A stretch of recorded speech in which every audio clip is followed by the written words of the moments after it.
Dear teachers, today I talk to you as a child, psychotherapist, and mother.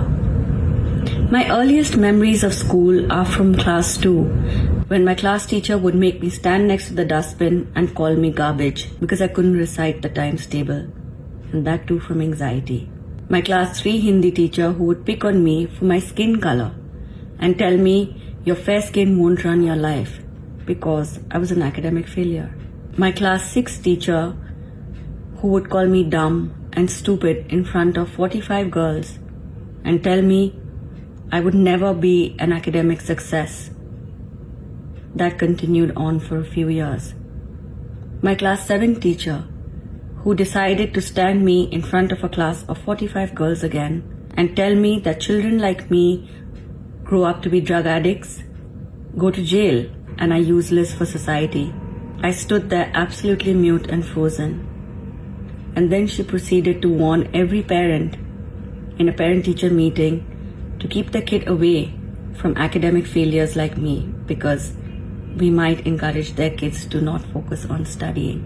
I remember the day my mom came home from that parent-teacher meeting, and I remember my horror, shame, and guilt when my mom told me that she felt embarrassed and in pain after seeing how other parents looked at her and judged her for being Mansi's mother. These are a few of the bullying experiences I faced from teachers, and then there were bullying experiences from students. Yes, I was obese, not sporty, not good at any extracurricular, and I was told I was a nightmare of teachers and parents alike. But I was a child that was being bullied, molested, and had no voice. A child scared of her own shadow. A child few saw and even less acknowledged. Because you know why? Because the world belongs to toppers, to cool kids, to sporty kids, to kids who have potential to go on to be head girls and head boys, to beautiful popular kids. Me, I was nothing in this war zone that I call school. In class 9, the bullying from students and teachers finally broke my mind, and I had a nervous breakdown in front of my entire class. I remember having kids laugh at me. Some froze up, some left the classroom, and some simply rolled in laughter. All I wished for was to die that day. And I wonder why I didn't kill myself.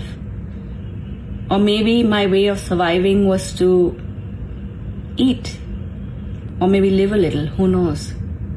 Or maybe my obsessive reading of fairy tales and books, because you know what, I belonged there, I was safe there in that world, and these are two needs of every single child.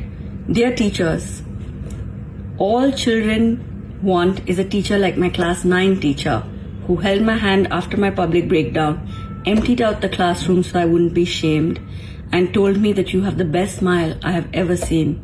My first and only compliment.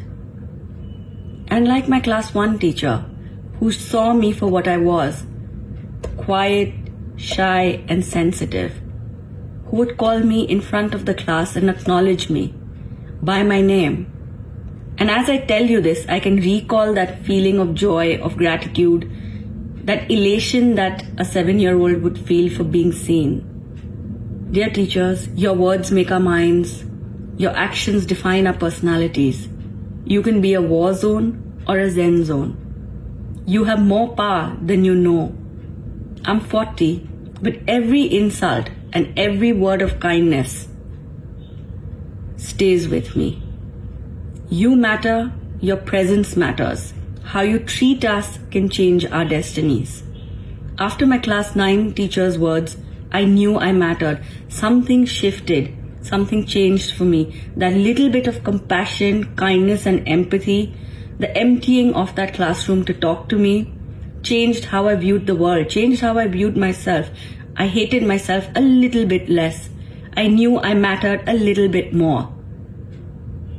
And most importantly, after that day, I knew that I would devote my life to making the world the way she made me feel. Today, as a parent, I watch my kids thrive. They love school, they love their teachers, and I've always wondered why. Why do they love learning? Why do they love going to school? It's because the teachers treat them as children, not as potential head girls, toppers, sports people, or future successes, or famous college grads.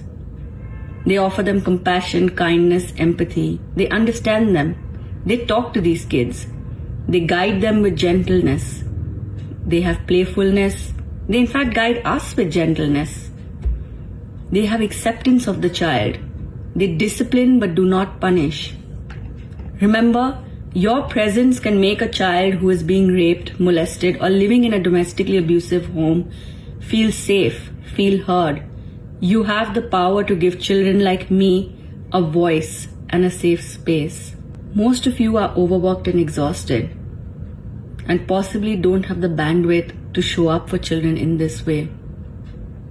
But a small smile, a small gesture, like my class 9 teacher, might remain with that child forever like it did with me, and can change children like me for life. Thank you for the work that you do, and for all the teachers that have shown me kindness. You changed my life, and you changed many lives through me.